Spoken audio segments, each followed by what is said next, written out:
I'm sure that you wanted to travel back in time to do something over again so the present would be different than the current moment. But what if you could only go back when you traveled in time?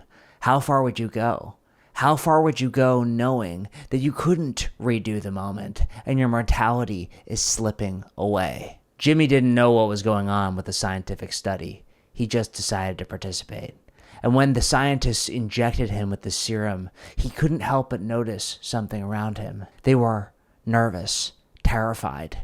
"How do you feel?" the scientist said. Jimmy looked down at his hands, then up at the scientist. "Am I supposed to feel anything?" The scientists looked at each other in shock and took notes. "You don't feel anything," the scientist said. "No," Jimmy said.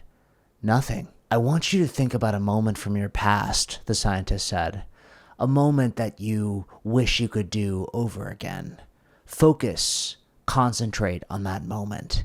Jimmy thought back to the moment when his father left him and his mom all alone when he was 8 years old. What would happen if he could go back to that moment? Could he say something different to his dad? His dad left without a word. His mom said, "Are you really gonna go?" And he just left. And Jimmy had said nothing. Jimmy thought back to that moment and wished and wished and wished and focused. A vortex appeared all around him, swirling with energy. He looked around, but it was infinite energy all around him, and he felt like he was moving. "Hey!" Jimmy said, but he couldn't stop the vortex from moving. He looked and saw his memories, and then his birth, and then earlier, wars, the first superheroes, beyond, back, the founding of America, the founding of all nations in Europe, back, further. Jimmy screamed. He looked and saw a forest. He focused on the forest with all of his might, and he fell in the middle of a forest clearing. "What the heck?" Jimmy said, looking down at his hand and around at the forest. He shouldn't have moved anywhere, and yet there were no buildings to be seen. It was like he was in the middle of the wilderness. That didn't make any sense. He wanted to go back to that moment when his dad left, and now, where was he? It got cold.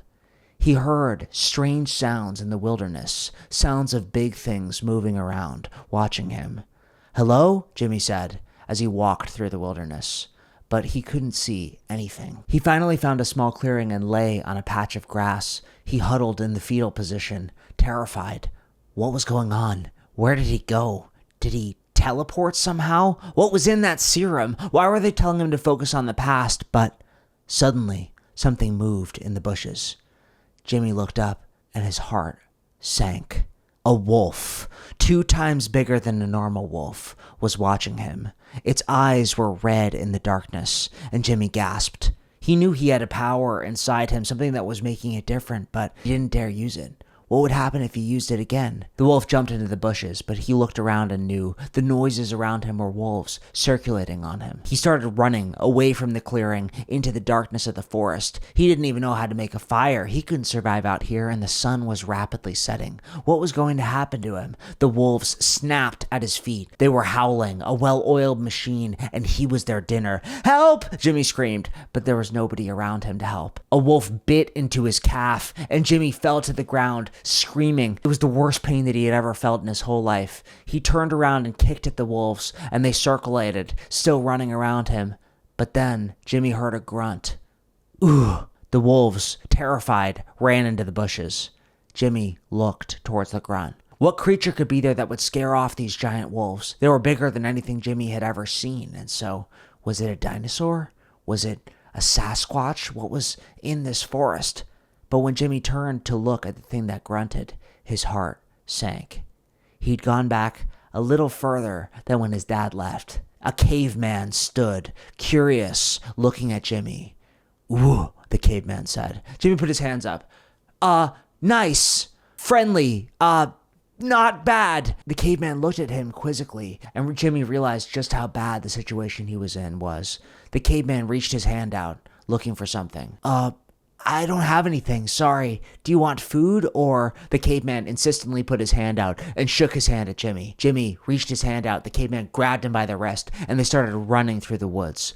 The wolves were still around him, Jimmy realized. They were waiting for him to strike. But the caveman ran with such confidence that Jimmy could barely keep up. The wolves surrounded them at the corner of a rock, but the caveman pulled a short spear from the side of his loincloth and made big, roaring noises, standing tall above Jimmy. Jimmy could do nothing but watch as the wolves backed off. One wolf, the alpha, jumped towards the caveman, and the caveman didn't seem to do anything. "Wait!" Jimmy screamed, but the caveman didn't do anything until it was almost too late. Almost. Because at the moment of the wolf's jaw going right at the caveman's face, he thrust his short spear through the wolf's head, holding it high above, as if showing the other wolves, "This will happen if this happens to you." The wolves ran into the clearing, and he put it down. The caveman nodded towards Jimmy, and Jimmy nodded back. The caveman took him to his cave. There, 2 young women, one holding a baby, and 3 other men were.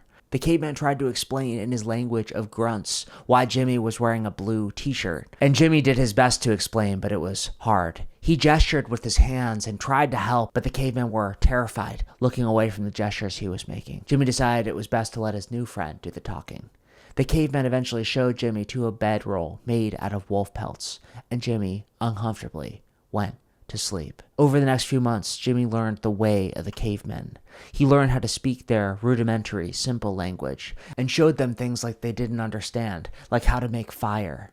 "Just rub the sticks together," Jimmy said, and fire sparked. The cavemen ran back, terrified of the fire, but Jimmy smiled. "Trust me, I got this." They gathered around, mesmerized by what Jimmy was doing, until finally, "I got it," Jimmy said, holding up a new fire. He taught the cavemen how to do it, and they started worshiping him, bringing him food. One of the girls in the camp even eyed him, but Jimmy didn't want to get it started. They were different from how Jimmy was. He was confused about what was happening to him. Months later, Jimmy lay in wait as the deer ran through the clearing. "Wait," his friend said. Jimmy stayed perfectly still. He was the worst hunter by far, but they all respected him. All cared for him. "When do I?" Jimmy whispered. "Shh," the caveman said. A deer stepped closer and closer and closer, just close enough to snap. The caveman's trap, designed with Jimmy's help, grabbed the deer and pulled it into the sky. The deer scattered, but all the cavemen from the camp looked at the deer. Jimmy looked at the wriggling deer and smiled confidently. They ate well that night, chewing on the raw meat of the deer, heating it up only in parts. They looked at him oddly for heating the deer meat and cooking it until it was black. He tried to explain to them about infections and diseases, but that was nothing they could do. Jimmy, every night before he went to sleep, considered what would happen if he focused on the past again. He didn't know much about the time before cavemen, but he could go back. He tried over and over again to go back to the future, to focus with all of his might at the modern age, but it was no use. This was his home now, and he had to make use of it. In the middle of the night, a scream awoke them. Jimmy could barely stand when he was suddenly captured, put into a leather pelt, and tied shut. He was carried for miles. His back, his arms hurt. He heard the screams of one of the girls from the camp, but he couldn't do anything. He was completely immobilized. Suddenly, they dumped him in front of a chieftain in the middle of a giant clearing full of the sun. The chieftain gestured to sticks, and Jimmy looked, knowing that he had doomed his tribe. They wanted him to make fire, like how he had showed them. He could change history in ways he didn't understand. He looked at the chieftain and tried to say something, but then the chieftain pointed. Every single member of Jimmy's tribe was tied, bound, with sharp rocks at their necks. The chieftain, wearing a headdress made out of a wolf pelt, nodded again. Jimmy went down and showed the chieftain how to make fire. As soon as he did that, the chieftain smiled. He clapped Jimmy on the back and held the fire high above. The hundreds of cavemen around the chieftain cheered, and Jimmy could only watch. This was a war he had started.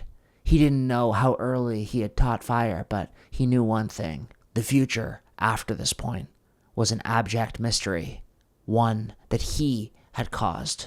Why had they injected him with this serum? How could he use them to change things?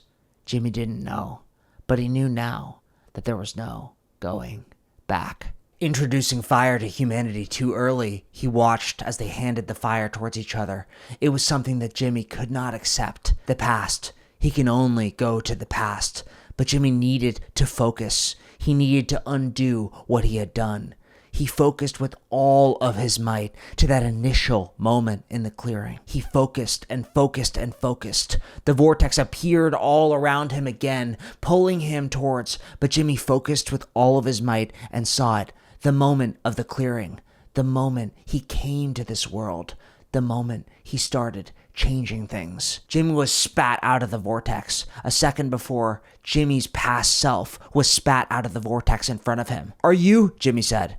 "I'm sorry," Jimmy said. He picked up a rock from the ground and threw it at his past self's head, using all of his training that he had learned from the caveman up until this point. Jimmy's past self could only react in a second. He put his hands up, but the rock hit him in the face. He fell to the ground. He screamed. Jimmy picked up the rock again, holding it high above, looking at his mirror image. He didn't want to do this, but he knew now. He had responsibility, and sometimes responsibility required sacrifice.